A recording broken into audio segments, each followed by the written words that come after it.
నమస్తే DCN news కి స్వాగతం. నా పేరు నీలిమ. ముందుగా ముఖ్యాంశాలు.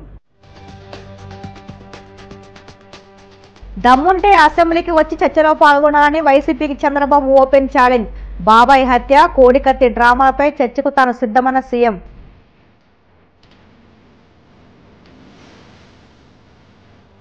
పులివెందుల నియోజకవర్గంలో మాజీ సీఎం వైఎస్ జగన్ ప్రజాదర్బార్కు అనూహ్య స్పందన. భారీగా తరలివచ్చిన ప్రజలకు నేనున్నానంటూ భరోసా.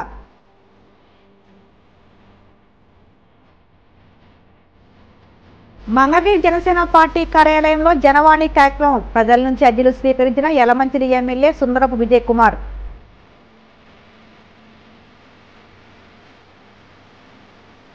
తక్షణమే బుడమేరు ప్రక్షాళన చేసి ముంపు భయం నుంచి విజయవాడ ప్రజలకు రక్షణ కల్పించాలి. కూటమి ప్రభుత్వాన్ని డిమాండ్ చేసిన మాజీ మంత్రి వెలంపల్లి. ఎన్నికల ముందు సిద్ధం అని నినాదాలు చేస్తున్న వారికి సూటిగా సవాల్ విసురుతున్న దమ్ముంటే అసెంబ్లీకి రండి, ఎవరిది విధ్వంసమో ఎవరిది అభివృద్ధి తేల్చుకుందామంటూ ముఖ్యమంత్రి చంద్రబాబు వైసీపీకి బహిరంగ సవాల్ విసిరారు. రాజంపేట నియోజకవర్గంలోని బోయినపల్లిలో జరిగిన ప్రజావేదిక సభలో ఆయన ప్రసంగిస్తూ గత 5 ఏళ్ల పాలనపై చర్చకు తాను సిద్ధంగా ఉన్నానని, వైసీపీ నేతలు సిద్ధమేనా అని ప్రశ్నించారు. ఈ సవాల్ ప్రస్తుతం రాష్ట్ర రాజకీయాల్లో తీవ్ర చర్చనీయాంశంగా మారింది. గత ప్రభుత్వ హయాంలో జరిగిన ప్రతి అంశంపైన చర్చకు సిద్ధమని చంద్రబాబు స్పష్టం చేశారు. నేను ముఖ్యమంత్రి అయిన తర్వాత యునైటెడ్ ఫ్రంట్ గాని ఎన్డీఏ గాని మనం కూడా భాగస్వాములై మన రాష్ట్రానికి ఉపయోగించుకున్నాం. ఇలాంటి రాజకీయాలు మనం చేస్తే ఈ రాష్ట్రంలో ఒక ఫేక్ పార్టీ ఉంది. ఆ పార్టీకి సవాలు విసురుతున్నా మీ అందరి తరపున. ఇప్పుడంతా కూడా బ్లూ మీడియా ఉంది. అవినీతితో పేపర్ పెట్టుకున్నారు, ఒక టీవీని పెట్టారు. అన్ని తప్పులే. మనం అవునంటే అడ్డంగా కాదంటారు. పేదవాడికి పింఛన్ ఇవ్వాలంటే నువ్వు చెప్పావు కాబట్టి ఇవ్వకూడదంటారు. మనం పోలవరం కడితే పోలవరాన్ని కూల్చేస్తారు. మనం అమరావతి ప్రజా రాజధాని అమరావతి ఉండాలని మనం ఆకాంక్షిస్తే ఈ అమరావతి ఎడారిని చేస్తామని ఎడారి చేస్తారు. మనం రోడ్లేస్తే రోడ్లన్నీ గుంతలు పెడతారు. అలాంటి పార్టీకి నేను ఇచ్చే సవాల్ ఏంటంటే, మొన్నన్నారు సిద్ధం అని ఎగిరిపడ్డారు. సూటిగా అడుగుతున్నా, అసెంబ్లీకి సిద్ధమా?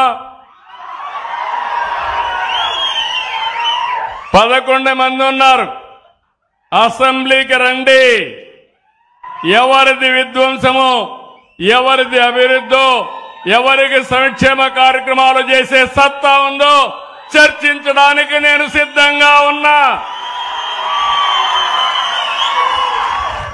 సూపర్ 6 మీద అవాకులు చవాకులు వాళ్తున్నారు. నేను అడుగుతున్నా, అసెంబ్లీకి రండి. ఎవరికి ఏ నిమిషంలో ఎక్కడిచ్చామో సమాధానం చెప్పే ధైర్యం, సత్తా ఈ ప్రభుత్వానికి ఉందని చెప్పి కూడా నేను మీకు తెలియజేస్తున్నా. సాగునీటి ప్రాజెక్టుల వరకు కడాన ప్రాజెక్టులు కడితే గ్రీస్ వేయలేని పెద్ద మనుషులు ఇక్కడే అన్నమయ్య డ్యామ్ కొట్టుకోబోతే ఏమైంది తమ్ముళ్ళు అని మిమ్మల్ని అడుగుతున్నా. మళ్లీ దాన్ని బాగు చేసే బాధ్యత, ఎక్కడ కడితే బాగుంటుందో అక్కడే కట్టించే బాధ్యత ఈ ప్రభుత్వానిది.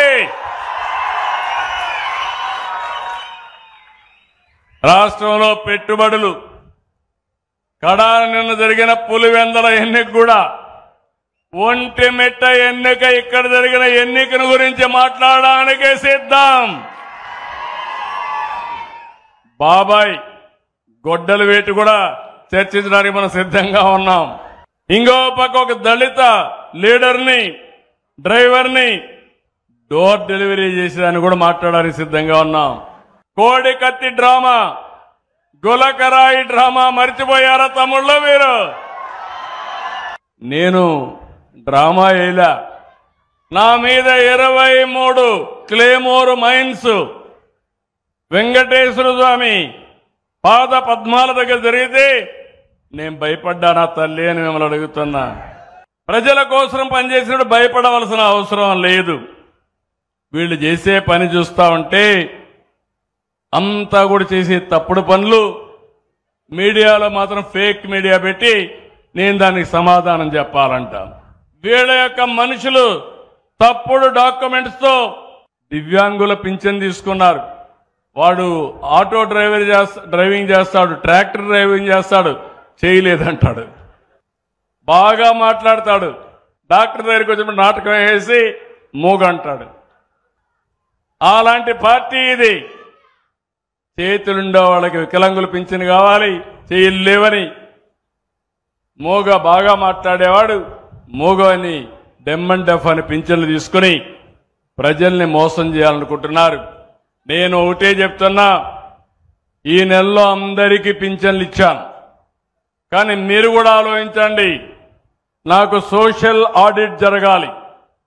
ప్రజల సమక్షంలోనే అనర్హులుంటే ఇతను అనర్హుడు, తీసుకోవడానికి అర్హత లేదని చెప్పే ధైర్యం మీ అందరికీ రావాలి. నేను ఎవ్వరికి అన్యాయం చేయను, అర్హులందరికీ ఇస్తా.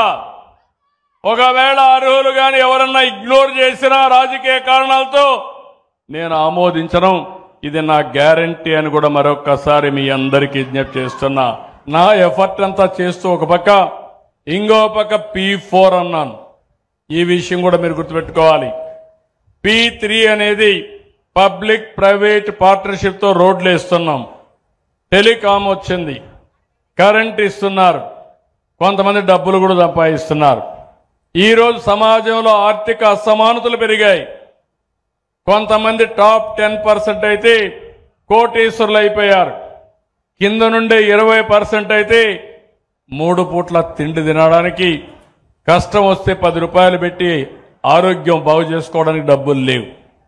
అందుకే ఒక వినూత్నమైన కార్యక్రమం పబ్లిక్ ప్రైవేట్ పీపుల్స్ పార్ట్నర్షిప్ అనే కార్యక్రమం తీసుకుని పైనుండే 10 మంది కింద నుండే 20 మందికి అండగా ఉండే విధంగా ఒక స్ఫూర్తినివ్వాలనుకుంటున్నాం.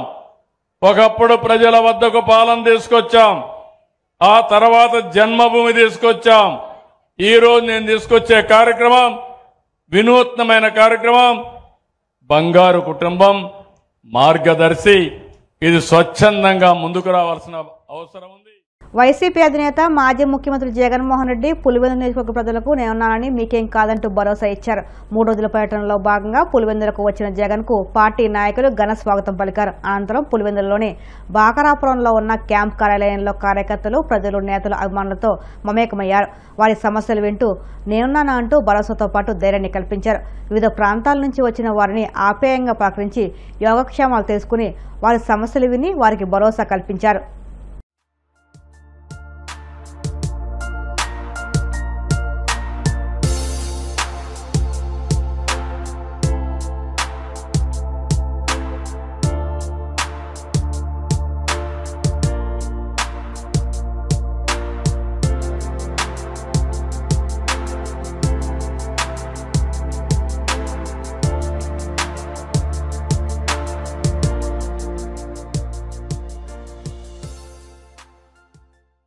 జనసేన పార్టీ ఎమ్మెల్యేలు జనవాణి కార్యక్రమంలో పాల్గొని రాష్ట్రంలోని పలు ప్రాంతాల నుండి వచ్చిన ప్రజల సమస్యలకు సంబంధించి అర్జీలు స్వీకరిస్తున్నారు.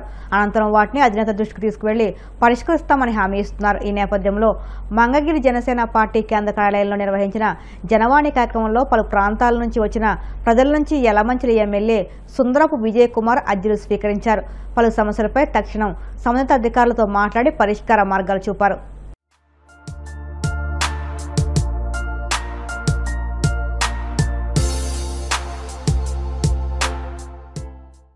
విజయవాడ వరద బాధితులను కూటమి ప్రభుత్వం గాలి కొదిలేస్తుందని, ఏడాది గడిచిన నష్టపరిహారం ఇవ్వకుండా వంచిందని మాజీ మంత్రి వెల్లంపల్లి శ్రీనివాస్ ఆగ్రహం వ్యక్తం చేశారు. తాడేపల్లిలోని వైసీపీ కేంద్ర కార్యాలయంలో ఆయన మీడియాతో మాట్లాడుతూ తక్షణమే బుడమేరు ప్రక్షాళన చేసి ముంపు భయం నుంచి విజయవాడ ప్రజలకు రక్షణ కల్పించాలని, ప్రభుత్వం స్పందించకుంటే వైసీపీ ఉద్యమిస్తుందని హెచ్చరించారు. చంద్రబాబు తన దృష్టంతా అమరావతి మీద పెట్టి విజయవాడ బ్రాండ్ ఇమేజ్ ని దారుణంగా దెబ్బతీశారని, పూడికలు తీయకపోవడంతో చిన్నపాటి వర్షాలకే వరద నీరు ఇళ్లలోకి చేరుతుందని ఆగ్రహం వ్యక్తం చేశారు. 30 ఏళ్ల సంబరాలు చేసుకుంటున్న చంద్రబాబు ఇన్నేళ్లలో బుడమేరును ఎందుకు ప్రక్షాళన చేయలేదని ధ్వజమెత్తారు. ఈ రోజు కూడా మొరపెట్టుకున్న సంగతి కూటమి నాయకులు తెలుసుకోవాలి.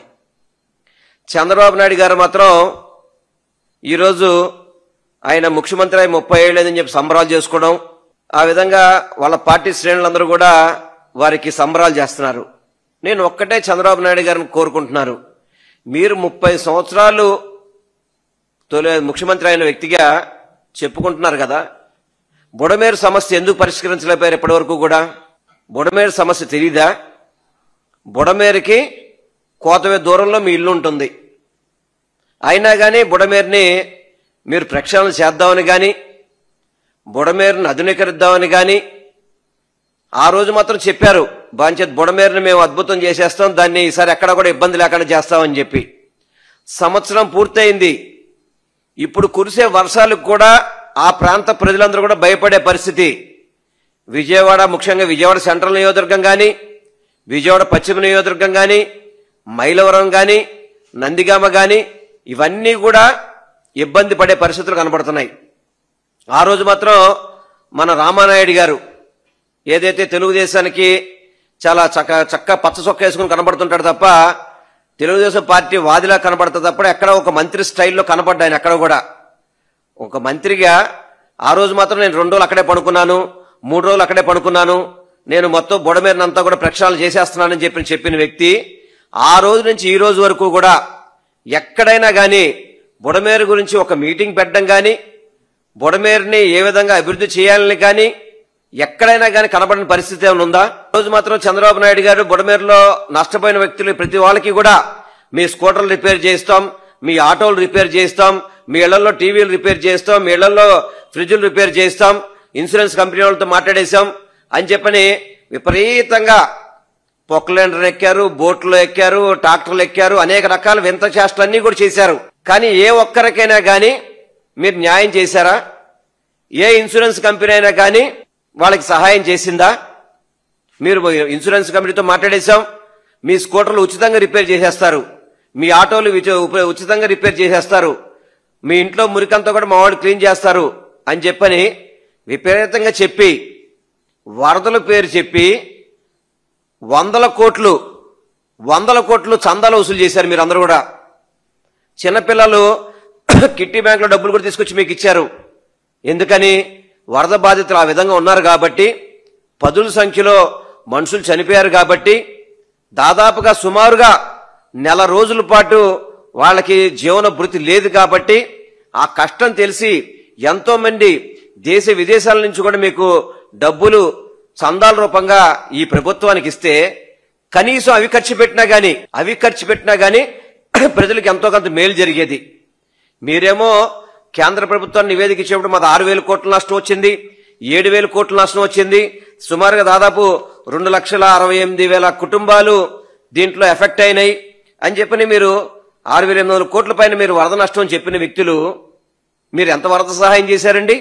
జగన్మోహన్ రెడ్డి గారు అక్కడ తెలుగుదేశం పార్టీ ఎమ్మెల్యే ఉన్నప్పటికీ కూడా అక్కడ ప్రజల కుటుంబాలు ఇబ్బంది పడుతున్నాయని చెప్పని తక్షణమే ఆ గోడకి రిటర్నింగ్ వాళ్ళకి డబ్బులు శాంక్షన్ చేసి శంకుస్థాపన చేసి ప్రారంభించిన వ్యక్తి మా ముఖ్యమంత్రి గారు, మా జగన్మోహన్ రెడ్డి గారు. మీరు బుడమేరులో కొట్టుకుపోయినా కానివ్వండి, బుడమేరులో ఇబ్బంది ఉన్నా కానివ్వండి, ఏమీ కూడా మీరు పట్టించుకునే పరిస్థితి లేదు. ఎందుకు పట్టించుకోరు మీరు? మీ ఇల్లు కాపాడుకోవడానికి బుడమేరు ప్రజలందరూ కూడా ముంచడానికి ప్రయత్నం చేస్తున్నారు. ఇప్పటికైనా కానీ నారా చంద్రబాబు నాయుడు గారికి కూటమి ప్రభుత్వంలో నాయకులని కోరుకుంటున్నాను, బుడమేరుని ప్రక్షాళన చెయ్యండి, బుడమేరుని ప్రక్షాళన చెయ్యాలి, బుడమేరుని అభివృద్ధి చెయ్యాలి, బుడమేరు నుంచి విజయవాడ ముప్పుని కాపాడేందుకు మీరందరూ కూడా చర్యలు తీసుకోవాలి. తక్షణమే తప్ప వైఎస్ఆర్సీపీ పార్టీ తరఫున మేమందరం కూడా డిమాండ్ చేస్తున్నాం. నిరసన నిన్న రాత్రి తెలియజేశాం. మీరు కార్యాచరణ కనుక చెప్పకపోతే తప్పకుండా వైఎస్ఆర్సీపీ పార్టీ తరఫున మేము పోరాటాలు చేస్తాం. బుడమేరు ఏదైతే ఆ ప్రాంత ప్రజలందరికీ కూడా వాళ్ళ హక్కుల కోసం మేము పోరాటాలు చేస్తాము. దయచేసి మీరు చంద్రబాబు నాయుడు గారు మీరు ఇచ్చిన వాగ్దానం నిలబెట్టండి, బుడమేరుని ప్రక్షాళన చేయండి. లేకపోతే మాత్రం వైఎస్ఆర్సీపీ పార్టీ ప్రజలతో మమేకమయ్యి మీ మీద పోరాటానికి సిద్ధమవుతున్నామని చెప్పి కూడా మీ ద్వారా నేను తెలియపరచుకుంటున్నాను. ఇప్పుడు కాసేపు ప్రకటనలు.